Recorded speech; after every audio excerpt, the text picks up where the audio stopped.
the St. Louis area. Can we pull her up? Is she not going to show herself? Is she Well, just she's going to on. talk? She has to activate her camera and microphone, but she is on the stage. Okay. And she brought with her, and you would appreciate this, both Dr. Parr and Sage Norman Ross. She brought with her historian, Johnson Lancaster, and he is helping her with the Juneteenth celebration, and he'll tell you more about while she's getting her camera ready. Do you want to share anything with us, Mr. Lancaster, in terms of how you became an historian for Juneteenth? One moment. I like that. I like the ringtone. The ringtone has a little melody to it. Oh, okay. Mr. Lancaster, it is our treat to have you with us, and we've known we've known Doctor we've known Dr. Coffee Wright for a number of years. I see you also have Derek on, so we'll get an opportunity as soon as Dr. Wright gets on. She'll introduce everybody, and then she is, for all of our listening audience, she is the Missouri Juneteenth coordinator for the state of Missouri, and so all of the all of the Juneteenth celebrations in the city, in the county, any place in the state of Missouri, she has a hand in that. One of the things I like that she did very, very well is that many of you know that the Annie Malone Parade was one that had a 150 or 60, 30-year um, um, history. And she is now adopted, and the Annie Malone Parade now is going to be part of the Juneteenth celebration for the city of St. Louis. And I know Dr. Parr is intrigued and happy about that, because for many years he was a person that marched in that parade. And again, it was and still is, through Coffee, Dr. Wright's, it is the oldest and the biggest parade in the United States that's sponsored by African American folk. So it is our pleasure to have Coffee on with us today. I know Tavon is maybe working with her to get her sound and so forth on.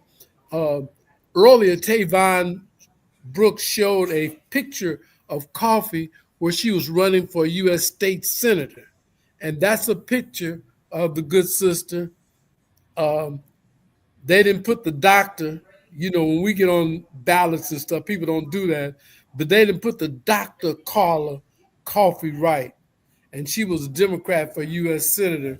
And of course, some of the more well-known people ran, but none, in my estimation, would are as qualified to be an advocate for African Americans than Coffee.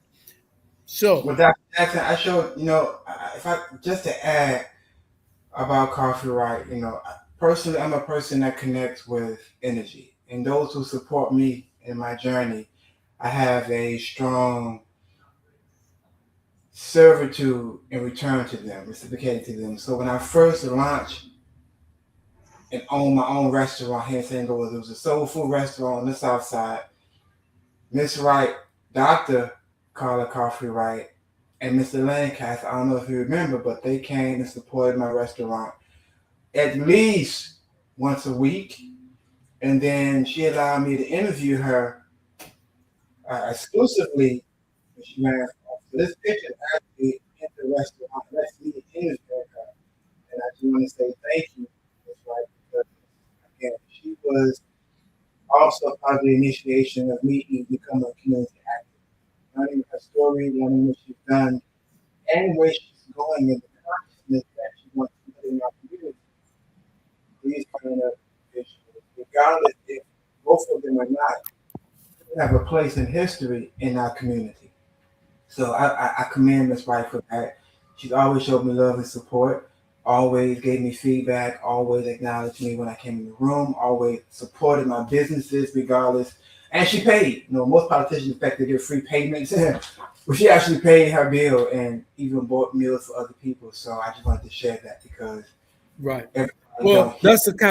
that's the kind of person that she's always been, and that's why I said it would be very difficult to find someone who is more suited to be a leader and an advocate for African Americans. At this particular juncture, though, we're going to see if you can get her, talk her on, because I don't want to. I want to talk about her. I want her to do the talking and let us know about the biggest, the She might, best. that's right, you might have to log out and log back in if you can hear me. For some reason, StreamYard is acting up today. And Yeah, well, that's the third person we've had difficulties with. so, Mr. Lancaster, if you can probably text her to log out and log back in, she might, You want that to might, log out and log back in? Yes. now that's you, if Miss Wright can do that.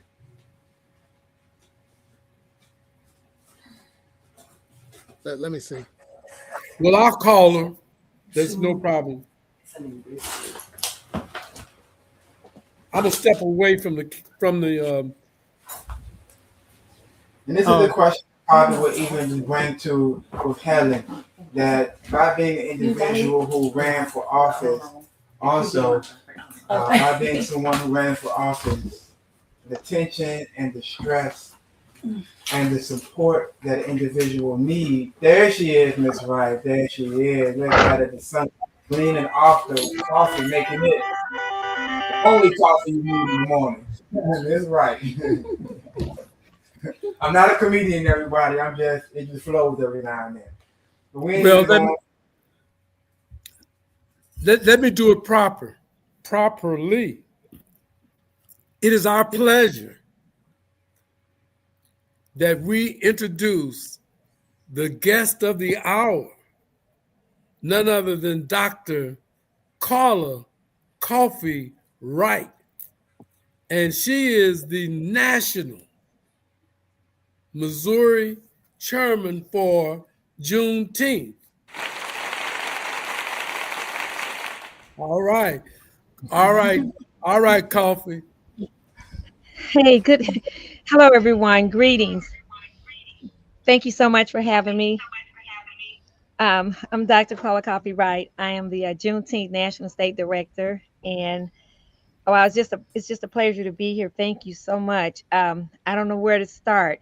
I'm just so overwhelmed with all the Juneteenth ceremonies and events that has been taking place this year, and really over the past few years, really since wow 2021 when we first were able to accomplish Juneteenth being a national holiday. Family, it has been a lot of work.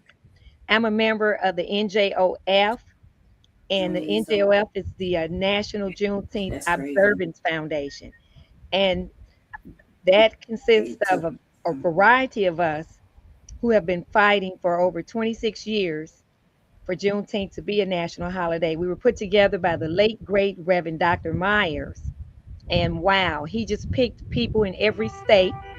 In some states, he even has, there's three or four of us in the larger states, such as California and Texas. And again, we all just have been putting our work in, contacting senators, Congress, wanting their support, and we're just excited. It's still unbelievable, family, because Juneteenth is the largest Black parade in the country. It's the largest Black holiday in the country. 161-year anniversary. That's what it is today. 2026, family. I don't know about you, but I'm not acknowledging 250-year celebration of America because we were not free. And we're still not free. We still have a fight to go. We're still fighting for our liberation, but we're freer than we were before, right? And so to tell you a little bit about myself, I'm actually the author of the Juneteenth National Anthem, and I'm proud to say that. This weekend, we will be giving an event at Beckett Park, the Juneteenth Parade and Celebration. We always honor a queen and a king. I always say, if it wasn't for our color troops, that's our United States color troops, our African soldiers. If it wasn't for our color troops, we would not be free. There would be no Juneteenth. So I always recognize our black men in particular, and we give crowns to all you kings. So we will be doing that as always this Saturday, this Saturday, June 20th at 1 o'clock, the Juneteenth parade. And then it doesn't end with just waving and kissing babies. We end with a big celebration in the park. We have a band, about 15 different local artists. Plane is going by right now. I don't know if you can still hear me. But anyway, we'll Yeah. have 15 different local artists. We'll have education. We'll have a journalist. We'll have my right hand man, the journalist of the year, the journalist of the century, Jonathan Lancaster. He has been doing a lot of research on this along with myself. And with the knowledge that we have, my family has been celebrating Juneteenth all my life on my dad's side. And on my mom's side, they were more of the 4th of July people, family reunion on the 4th of July. But as we learn more and more about Juneteenth, even that side of the family has accepted it and celebrating it and just understand our victory. Because Juneteenth, so I like to say, and not to down talk it, but it's really a what some would say just a catchword or a sound bite. And the reason why I say that, because Juneteenth isn't the only word that celebrates our freedom, family. Some may call it Emancipation Day, they may call it Freedom Day, they may call it Jubilee Day, and then those call it Juneteenth. That pretty much was a word that was came out of Galveston, Texas in 1865 of June, probably somewhere between the teens, between the 13th and the 19th is how the story goes. So they just use the word teenth. It's a funny word, a tongue twister. But however, Missouri, believe it or not, Missouri was actually free before Texas. And we celebrated Emancipation Day, January 11th, I believe, 1865. So Mhm. we chose to push for Juneteenth because it was the most popular, because Texas never stopped celebrating. They normally do one of the largest celebrations in the nation, along with my friend Bob Jackson down in Atlanta. But we're celebrating all over the country, family. But we have to realize, without our colored troops, that's our black men and black women, because there were documented over 229,000 black men names are on record, and over 400 black women who pretend to be black men, family. These black women, oh man, we're resilient. We pretended that we were black men and joined the U.S. Color Troop. But that was once Abraham Lincoln decided to go ahead and let the blacks even get in the war. Because, see, the way it goes is the first year of the Civil War was the white boys from the South against the white boys from the North. And of course, Lincoln was from the North, and they wanted the South to become part of the Union. And so it wasn't looking too good for the white boys from the North, family. I guess they were more of lovers than fighters, right? And they were actually literally getting their butts kicked.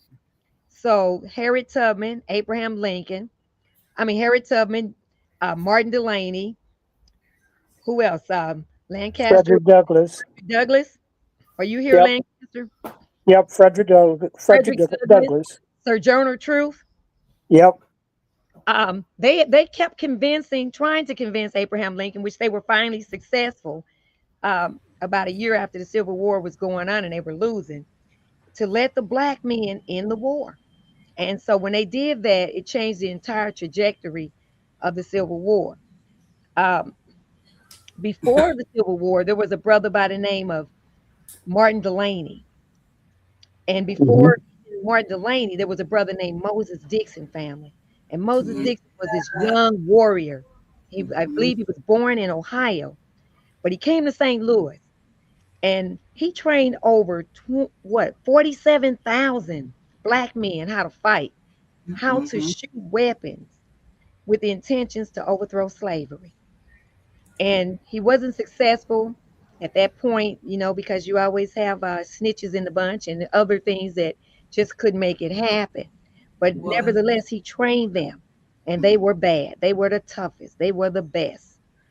And then what? Maybe 8 years later, 7 or 8 years later, when the Civil War actually took place, those 47,000 Black men were able to join the U.S. Army and train the rest of those Black men how to fight and how to shoot weapons.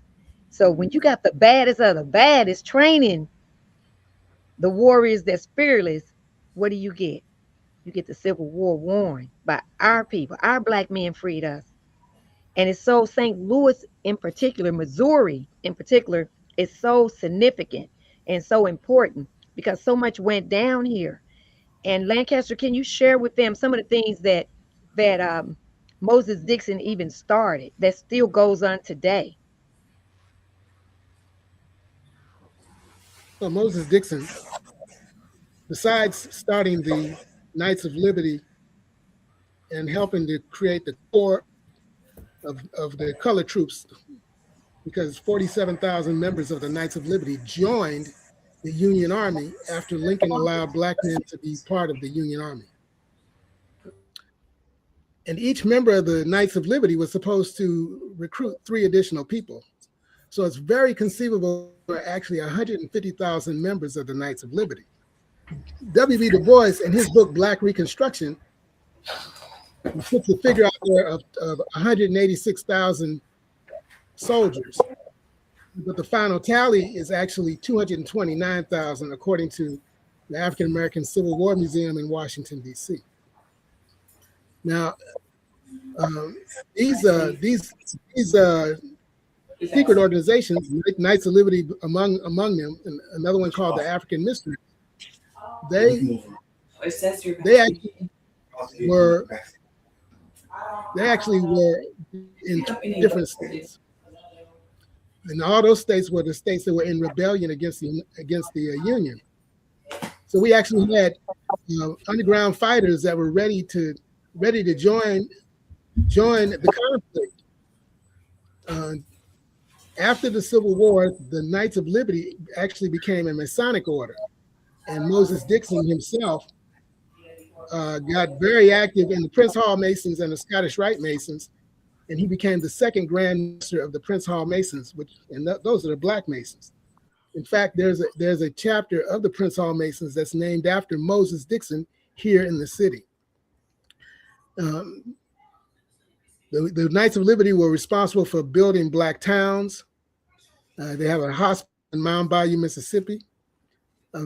Members of the 62nd and 65th Infantry Colored Troops, who were also Knights of Liberty, they put money together and they started Lincoln Institute in Jefferson City, which is now known as Lincoln University.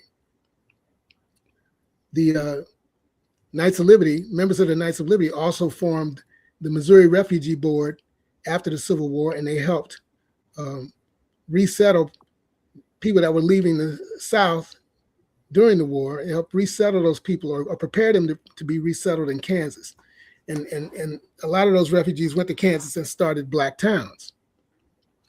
The Knights of Liberty also started the Missouri Equal Rights League, which is the first Black civil rights organization in Missouri. They started that in 1865. And their main mission after winning the Civil War was to gain us the right to vote. Now, the participation of the colored troops brought about several other developments. One of those was that the radical Republicans in Missouri had a constitutional convention in January of 1865, and that was also attended by some Black Republicans. And that was at the Mercantile Library downtown. And what they did at that constitutional convention was they abolished slavery. The vote 60 to 4. They had 64 delegates, 60 voted to abolish slavery and 4 did not.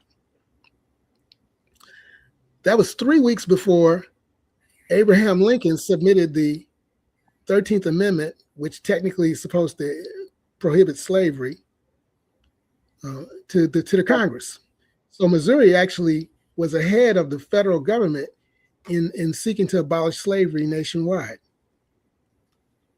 Many people think the state of Missouri was one of the last states to acknowledge the end of the slavery. Not true. Missouri was actually slave states in the South or south of the Mississippi.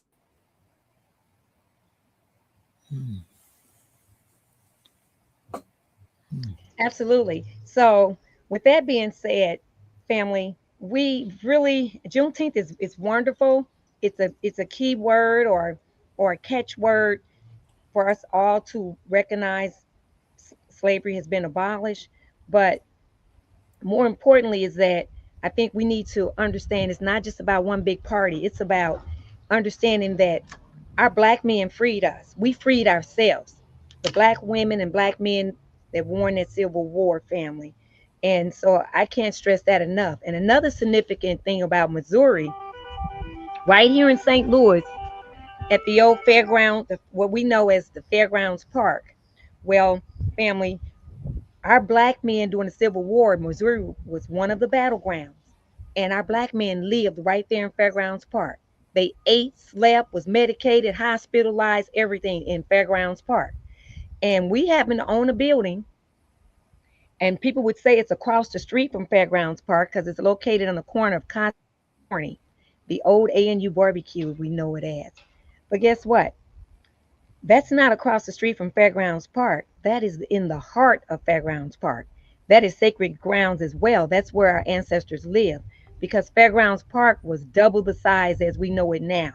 Fairgrounds Park went all the way to College Avenue, all the way to College Avenue. So if you know where College is, the other side of West Florissant, that's how big Fairgrounds Park actually was during the Civil War.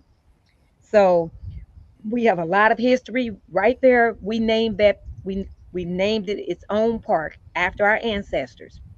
So it's not about wondering, was your ancestors one of the colored troops? It's about finding out which one of your ancestors was a part of the colored troops. Because I'm a firm, if you have an ounce of black blood in your body, your ancestors were one of the colored troops, unless you come from a long line of chumps family. Why I say that? Well, you have a mother and a father. Your mother has a mother and a father, and your dad has a mother and a father. So that's 4 different family lines. Now, to all those people who also have uncles, cousins, nieces, nephews, whatever, no way your family would turn around and everybody from all those different lines would say, no, no, master, I want to keep picking cotton. I want you to keep whipping me. No way. Whether your family was free or whether they were enslaved, whether your family was from Missouri, down south, up north, or wherever, your family members, someone in your family was a colored troop. And it's your responsibility, family. It's our responsibility to find out who, to get those names, pass that information on to the generations beneath us and the ones to come, because it's important. And I'm 61, family. And so it was my grandmother's grandfather who were colored troops. And they went on to become Buffalo Soldiers. Because you see, the Buffalo Soldiers was the baddest of the colored troops, family. So, hey, we hear about Buffalo Soldiers. Most of us never hear much talk about the colored troops. Find out who your ancestors were and get that information. Find obituaries, birth certificates, writings in Bibles, wherever they may have kept it. Talk to the elders in your family, videotape them, have them share with you as much information as they can. We cannot continue to take this important information to our graves with us. We must recognize our people. Your name, your family name are on a monument in Washington, D.C. right now. All 229,000 names are on that monument, and you got to go see it. There's 179 regiments, and they have everybody's name listed there. When I saw my grandmother's, grandfather's names there, I mean, I could have wore a cape. I could have just start flying all over DC and right back to St. Louis. But at the Colored Troops Park, family, that we have right here in St. Louis, you have the opportunity as well to become a permanent part of that and get a brick with your name, your family's name engraved in a brick to be a permanent part of that. Because, hey, I'm just going to be clear. I can't afford 229,000 names to be written, even if they was $100 name. That's $229,000, family. But you can be a part of it, and you can put those names there because we're gonna maintain and take and make sure our place in history is recognized and recognized with truth. There was also one of the most popular women that not only was a color troop, but she became a Buffalo Soldier as well. She was in the 38th Regiment, which happens to be the same regiment that my ancestors were in. Her name was Kathy Williams, and she told them her name was William Cathay. So these are the creative things that our people had to do. Runaway slaves, the refugees were right there in Fairgrounds Park. If you could make it to a Union military site, then the Union were keeping you. They were allowing you to stay. They wasn't turning you back in as a runaway slave. They were offering you the opportunity to join them and fight on their side. So a lot of people weren't documented. But as Lancaster shared with us, the numbers show was closer to what, 400,000 people, Lancaster? The 400,000. additional numbers come from those people that were escaping slavery who did not serve in the military but actually were support personnel. These were people that they made clothes, they fixed shoes, they fixed wagons, they tended horses, they made gunpowder, they grew food, they cooked food, they worked in the army hospitals. They washed clothes. Excuse me, Lancaster. Excuse me, Lancaster and Coffee. We have a pretty tight schedule in terms of when we get on and get off, but we're going to go a little bit over today, Carla, so that we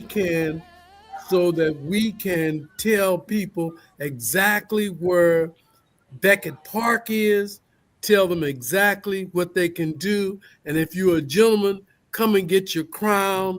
Coffee will tell you about that. I'm sorry we didn't have you on a little bit earlier, Coffee, but we already had a pretty tight agenda. And you and I talked this morning. I said, let's do this before we even close, because Tavon will close for us. After the event, let's schedule another time so that once a month you can come visit us, particularly about the Buffalo Soldier Memorial and the selling of bricks and so forth. You came on once before, and we need our genealogist, and you can bring Lancaster back with you so that we can begin to help people find their person, that member of their family that was part of the liberation of our people. So if you can tell us a little bit more take about 5 or 6 minutes and kind of 5 minutes and wrap it up, because Tavon has to be off of the air at 2:06. All righty. Well, thank you once again, family. Again, Saturday, June 20th. That's the day before Father's Day, family. Come out. Please come to Beckett Park. It's the 4400 block of Page, right at Taylor. We will be the parade will take off exactly at 1 o'clock. We're going to start. We'll be there at 12 o'clock in the park. A lot of us will be there earlier than that. But the parade will start at 1 o'clock. It's not just waving and kissing babies, but we're starting at Beckett Park, Page, and Taylor, going down to Grand, turn around, go back up Page, up to Union, turn around and come back and in the park, family. We complained about the other parades going downtown, but we're in the hood. We've always been in the hood, and that's where the parade is taking place. We are crowning, as we always, every father and father figure. We're asking you, kings, come out and get your crown, and bring other kings to get their crown. It don't cost you nothing but some time. You're going to get 1 minute to get on the stage if you like, and let people know how many people you have been a father or a father figure to. If you want to share that, you're more than welcome. If you just want to get your crown and go sit down, or get your crown and continue on with your day, that's your choice.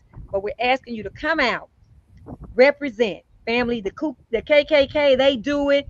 They show up for their parade in thousands. And we have to show up for our parade, for our freedom, in thousands and hundreds of thousands, because we're doing this. We haven't had this forever because no one really wanted to do it for us. We always say, why don't they do this? And we have to do it ourselves. And that's what we're doing. We put it together ourselves for the people, by the people. And we want you to come and get your crown, family. That's one of the most important things. There will be education, information, support, network. We have to network with each other, family. If you want to be in a parade, it's still not too late. You can call me at 314-769-6067. We got all kind of specials going because it's more about pumping your information, network, and support, family. You get to put 9 cars in the parade for free. You get to come on the mic and take over the stage for a minute or two. And you also get a booth at no charge. So give us a call. Come on out to Beckett Park this Saturday, the day before Father's Day, family. It will be Saturday, June 20th. 1 o'clock, we'll be there till 6 o'clock in the evening, and we're hoping you'll be there. Be there, B Square family. I'm Dr. Coffee Wright, and that's right, I said it. All right. Coffee, thank you. And thank you. You're always a good source. And you know, coffee is one of the best things that you can ever have to get you up in the morning and go to bed at night. Coffee. And there'll be plenty of things for the children to do as well, family. All right.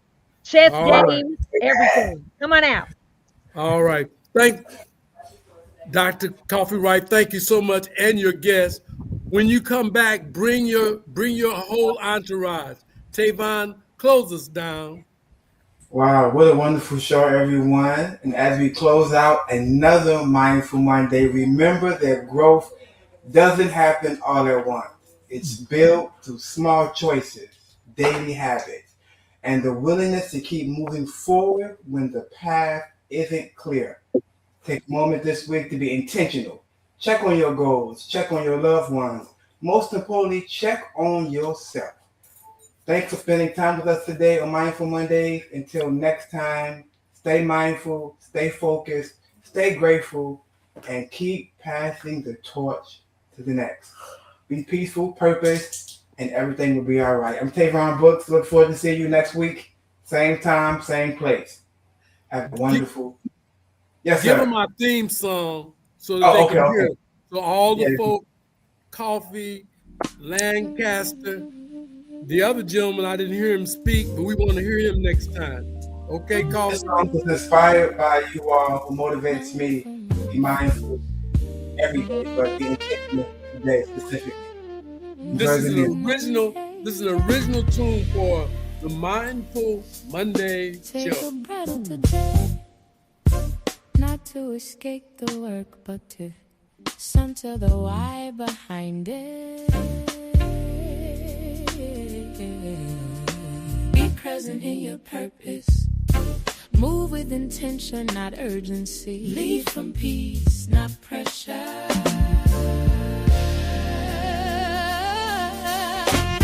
Mindfulness isn't slowing down the mission, it's sharpening Dr. it. Wright? Stay grounded, stay focused, stay. Yes, sir. The musical director for the Juneteenth for many, many years was our good friend. Thank you. And that tune reminds me of a Fred. Fred actually was the first music director of the Juneteenth holiday. And later on, we're going to help Coffee Wright celebrate Fred Walker. Amen to that. Amen to that. Thank you so much, Coffee. Right, if you like, I'm gonna call you later, but I can create you a song. Yeah. Hello. Yeah. Oh, I'm on a podcast that just ended. Thank you so much. I appreciate everyone. I don't know if I got out the part about the queen is Sweetie Pie and the king is Malik Ahmad. No, you didn't. But I did. You didn't, but hey, you made your presence known. Thank you so much. Thank you. So for the people that are still here, I just want you to know that the king is Malik Ahmad, the queen is Sweetie Pie, and the grand marshal is none other than Zaki Baruch. Zaki. Zaki. Mindful All right. Monday. Thank you so All right. much. Mindful Monday. All right. Thanks, Coffee. Mindful Mondays. Mindful Mondays.